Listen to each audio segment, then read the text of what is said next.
there's a way to share a secret where physics itself stands guard. Where anyone who listens in leaves fingerprints they cannot wipe away. Not because of clever software, because of a law of nature. That law was proved in 1982. An unknown quantum state cannot be copied. Not shouldn't be. Cannot be. Nature refuses. It's called the no-cloning theorem. Think about what that means for a spy. Every classical signal, radio, fiber, Wi-Fi, can be copied perfectly, without a trace. A single photon can't. Touch it, and you change it. In 1984, Charles Bennett and Gil Brassard turned that impossibility into a protocol, BB84, a way for two people to build a secret key out of single photon. Meet Alice and Bob. Alice wants to send Bob a string of random bits, ones and zeros, that will become their shared encryption key.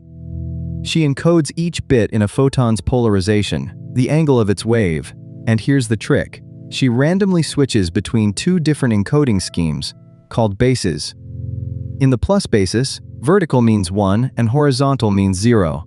In the diagonal basis, the same bits, tilted 45 degrees. Each photon is prepared in one basis, chosen at random.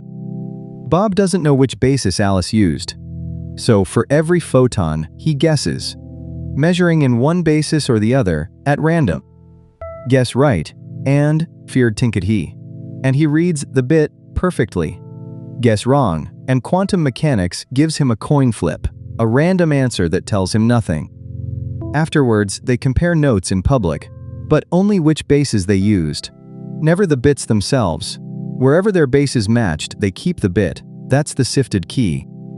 That key never carries the message. It's pure shared randomness, which they then use to encrypt their real conversation over any ordinary channel.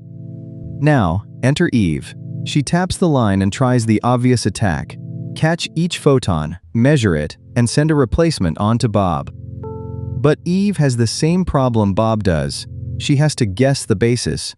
Half the time she guesses wrong, and the replacement photon she sends carries her mistake. The arithmetic is brutal for her.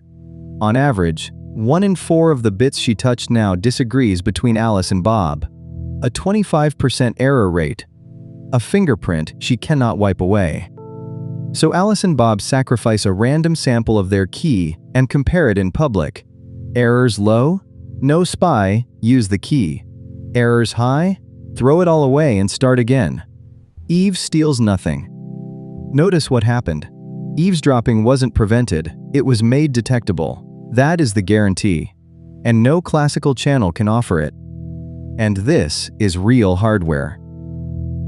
In 1989, the first prototype sent quantum keys across 32 centimeters of open air on a lab bench at IBM. By 2017, the Micius satellite was distributing keys between ground stations near Beijing and Vienna, 7,600 kilometers apart, securing an intercontinental video call. One honest caveat: the mathematics is airtight, the hardware is not. In 2010, researchers blinded commercial detectors with bright light and read an entire key without raising a single alarm. The lesson isn't that quantum cryptography failed, the physics held. The devices betrayed it. Securing the hardware is the real frontier now. So the next time you hear unhackable, remember what nature actually promises. Not that no one can listen, but that no one can listen quietly.